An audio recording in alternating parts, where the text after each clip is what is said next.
Howdy, today on Flippin Science, we're looking at villi.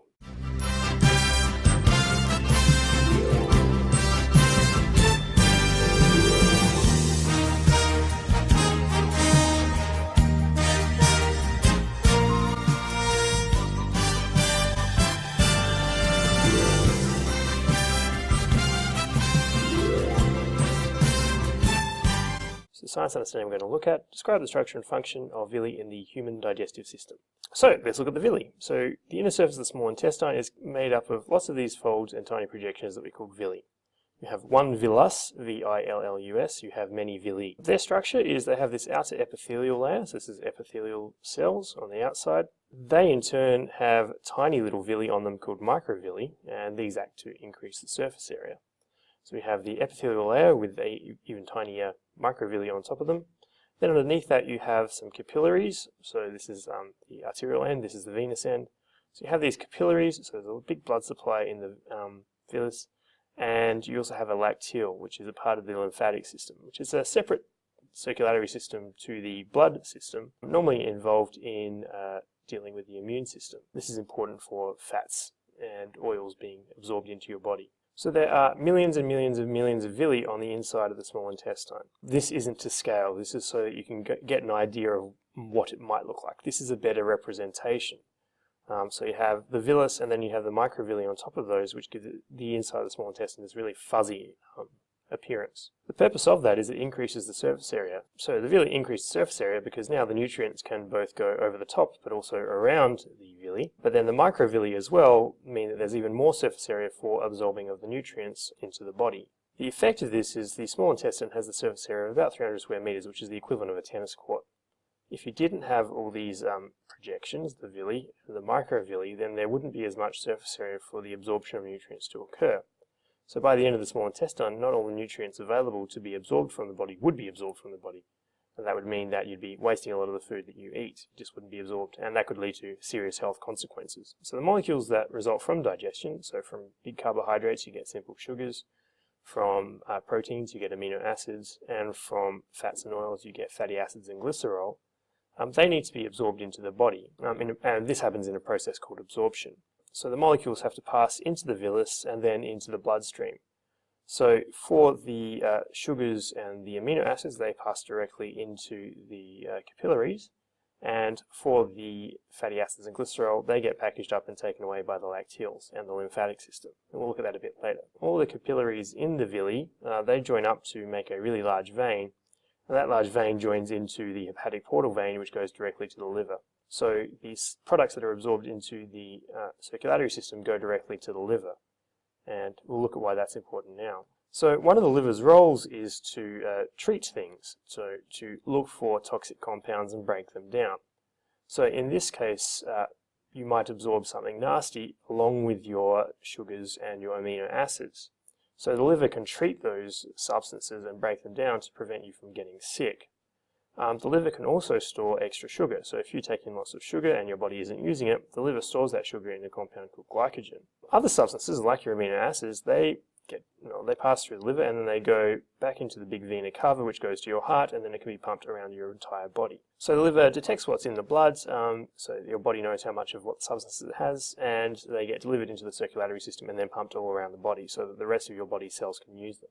It's a little bit different for glycerol and fatty acids. So these are the breakdown products from triglycerides, which are fats and oils. They get absorbed into lymph capillaries, so these are called lacteals. They're present in each villus as well. The lacteal, like I said, joins into the lymphatic system. The lymphatic system has a drainage point near the heart. So the fats and oils still go to the circulatory system, they just go through the lymphatic system instead of the circulatory system immediately. Some of the nutrients are absorbed into the villi by diffusion. Diffusion is where you have a high concentration of a substance in one area, a low concentration of the substance in the other area, and the substance moves from the region of high concentration to the region of low concentration. This happens, for example, if we look at fructose here. Fructose is one of the simple sugars. So fructose is absorbed through what's called facilitated diffusion. That means that there's a protein in the cell here that allows the fructose to come through without using any energy. So there's a high concentration of fructose on this side in the lumen of the intestine, a low concentration of fructose inside the cell, so the fructose goes from high to low concentration and diffuses in. Once it diffuses into the epithelial cell, it can then pass into the capillary. It was thought for a very long time that most of the products of digestion are absorbed through simple diffusion, but we now know that there's a lot more going on.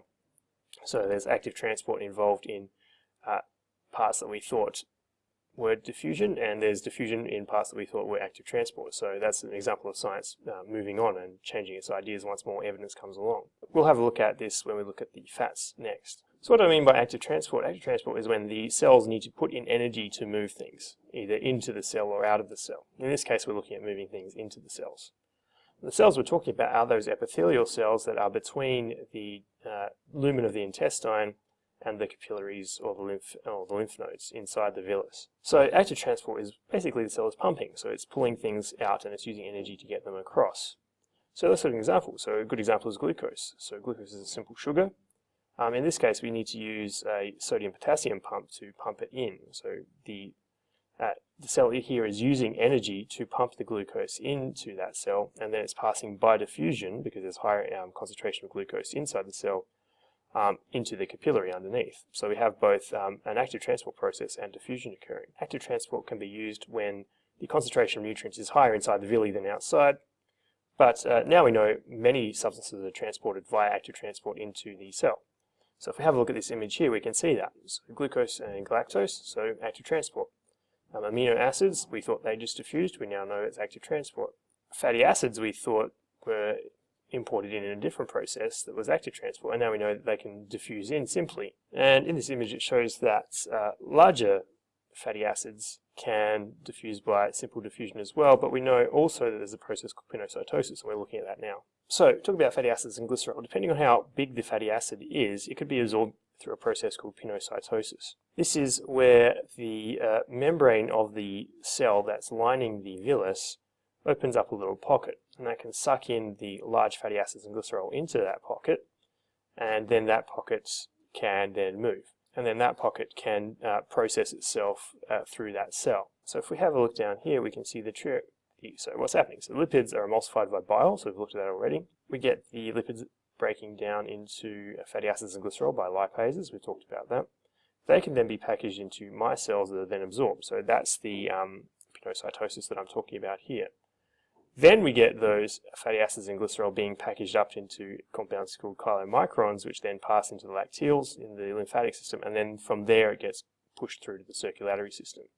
So the key thing here is, with the fatty acids and glycerol, they have to pass into the lymphatic system in the lacteal. They don't pass into the circulatory system in the capillary. They go through a separate system. This process can also occur through diffusion, which is a passive process. Pinocytosis requires energy from the cell, diffusion doesn't.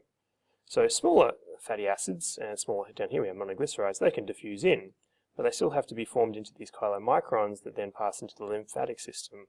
They can't pass into the circulatory system. So fats and oils are a little bit different. Now, one of the things we need to talk about is how the exchange surfaces all share several features, and the villi are no exception to this. So the villi have a thin membrane. The gap between the lumen and the inside of the villus is one cell. So that means the nutrients only have to pass through one cell to get from the lumen, where the food is passing through, and into the circulatory system. So it doesn't have to go too far. And what that means is it's fast. So the nutrients don't have to pass through many cell layers to get into the circulatory system. It happens really quickly. They have a moist surface, so down here we can see that there's this water layer. This is important because the nutrients have to dissolve into water in order to pass into the cells. The cells contain an awful lot of water.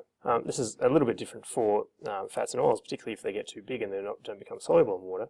But there is still moisture on the surface that allows for the exchange to happen. The villi have a large surface area. We talked about this. By having millions of villi with microvilli on the top, we get the surface area of about the size of a tennis court to absorb the nutrients into the body. So it has a really large surface area. Last thing is they have a large blood supply, both arterial and venous.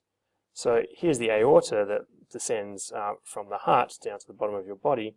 Arteries lead off of that directly into the small intestine, and that means lots of blood is passing through here, so that lots of nutrients can be absorbed and then pass through into the veins, which then go into the hepatic portal vein and then go to the liver.